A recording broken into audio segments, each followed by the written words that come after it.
Good morning viewers, ইতি বাঙালি চ্যানেলের দ্বিতীয় ব্লগে তোমাদের সকলকে স্বাগত জানাই। তোমরা সবাই কেমন আছো? আশা করি তোমরা সবাই ভালো আছো, আর আমরাও কিন্তু ভীষণ ভালো আছি। আর এই ভালো থাকার সাথে সাথে দ্বিতীয় ব্লগ নিয়ে চলে এসেছি। এই দ্বিতীয় ব্লগটা কিন্তু তোমরা যারা যারা প্রথম ব্লগটা দেখেছো তার জন্য কিন্তু অসংখ্য ধন্যবাদ, আর এই দ্বিতীয় ব্লগটা দেখার অনুরোধ রইল।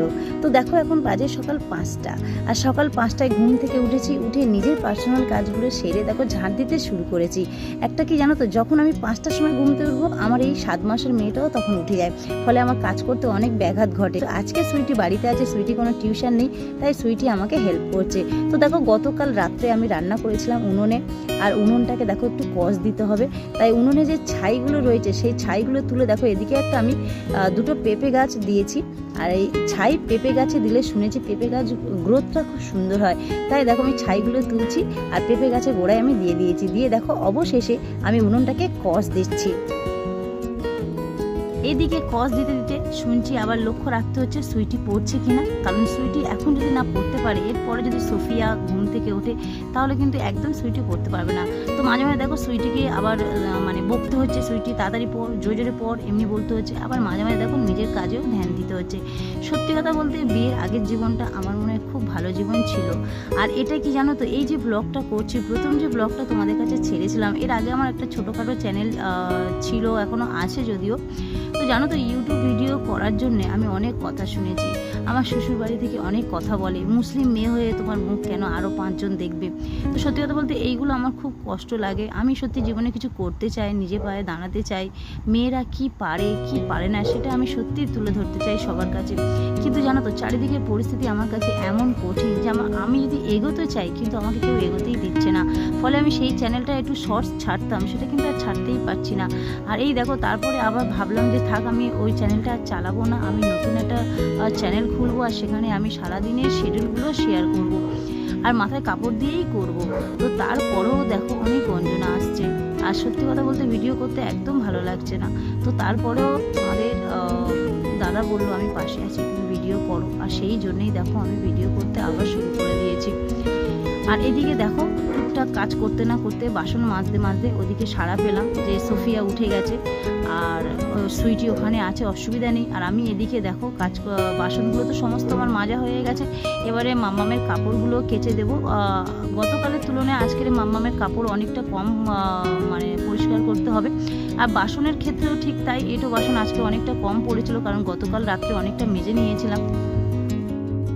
আগের দিন রাত্রেবেলা কিছু কাজ করে রাখলে সকালে কিন্তু অনেকটা সুবিধা হয়, কারণ আমার এখানে কিন্তু কেউ নেই করে দেওয়ার। আর সত্যি কথা বলতে কাজ থেকে ফিরে এসে এদিকে দেখো সোফিয়া উঠে গেছে।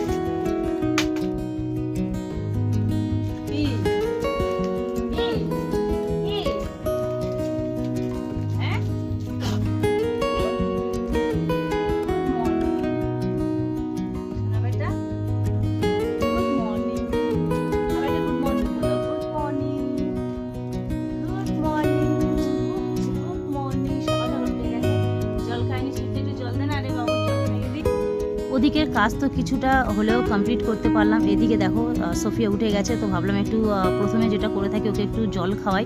তো যাক, অল্প একটু জল খেলো। এবার দেখো একটু আদু করতে হচ্ছে, ও কিন্তু ঘুরে ঘুরে আমাকে আদু করছে। তো আদু করা হয়ে গেছে, দেখো আদর তো অনেকটা করে দিয়েছি। আবার আমি সুইটির কাছে রেখে আবারও দেখো বাথরুমে যে জায়গাটা আমি বাসন মেজেছিলাম, কাপড় জামা কেচেছিলাম, সেই জায়গাটা আবার ধুয়ে দিচ্ছি। এদিকে আমার রান্নাও করতে হবে, কারণ সুইটি খেয়ে স্কুলে যাবে। আর সত্যি কথা বলতে সংসারে একা হলে আমার ভীষণ কষ্ট হয়। এই যে জামা প্যান্টগুলো দেখতে পাচ্ছ, গতকাল কেচেছিলাম বিকালবেলা, যার জন্য এখনও শুকায়নি, বাইরে আজকে দিয়ে দেবো। আমি কিন্তু যে ঘরটা বেঁধেছি এটা কিন্তু বাদার মাঝখানে, জানো তো, প্রচণ্ড সাপের উৎপাত। আর সত্যি কথা বলতে সাপ দেখলে আমি ভীষণ ভয় পাই। আমরা হয়তো অনেকেই ভয় পাই, আমি তো ভীষণ ভয় পাই। সাপ দেখলে সেই রাস্তায় আমি আর যেতেই পারি না, এমনটাই ভয় পাই। কিন্তু কি করবো বলো, কপালের জ্বালায় আজকে চলে এসেছি বাদার মাঝখানে। আর সেখানে দেখো ঘর বেঁধেছি, আর ঘর বেঁধে একটা দরমার ঘর বেঁধে সেখানে আছি। আর এই সাপ ওই সাপ করতে করতে সত্যি সারাদিনটা একটা আতঙ্কে আমাকে ভুগতে হয়। আর যখন আমি জামা প্যান্টগুলো শুকাচ্ছি, চারিদিকে সবাই দেখছে আর বলছে দেখো ভিডিও করছে। যাক, জামা প্যান্ট তো শুকানো হয়ে গেল। এবার দেখো আমাকে রান্নার ধারে বারে যেতে হবে, কিন্তু যে বাসনগুলো মেজেছিলাম সেগুলো তো একটু গুছিয়ে রাখি। তারপর দেখো আমি চাল নিয়ে নিলাম, 3 গ্লাস চাল নিলে আমাদের হয়ে যায় 250 করে কৌটো। আর চালটাকে দেখো ভালো করে হাত দিয়ে আমি ধুয়ে ভালো করে একটু ঘষে নিলাম, নিয়ে ভালো করে চালগুলো আমি ধুয়ে নিচ্ছি। চলো চালটাকে ভালো করে ধুয়ে নিই। সত্যি কথা বলতে আমরা মেয়েরা বলে কি, মেয়ে বলে কি ক্যামেরার সামনে আসতে পারি না?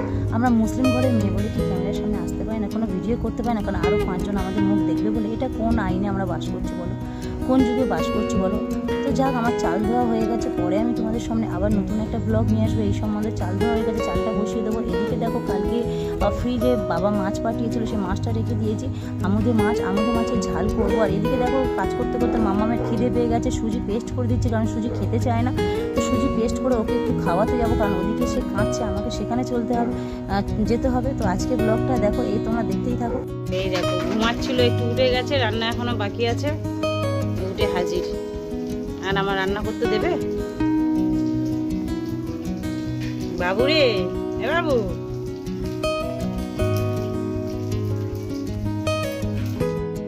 একে সান্ত্বনা করে আবার চলে এসেছি। মাছ ভাজা হয়ে গেছে, রান্না হয়ে গেছে। এবার দেখো রান্নাঘরটা ঝাঁট দিতে হবে। এই রান্নাঘরে সমানে দেখি এই পোকা ওই পোকা পোকা সারাক্ষণ, জানো তো, ভীষণ গা ঘিন করে, ভালো লাগে না, কেন্নও আসে। কিন্তু কী করবো বলো, আমাদের জীবনটা তো এরকম কষ্টের জীবন।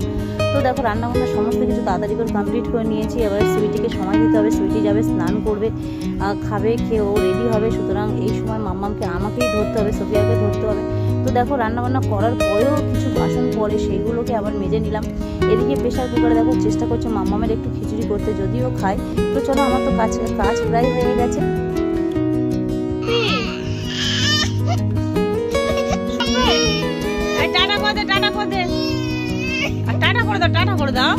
টাটা করে দাও, বুঝে স্কুলে যাবে তো, দুষ্টু কোথায়। টাটা করে দাও, মিছি মিছি কাঁদে দেখো। দেখা হচ্ছে আগামীকাল।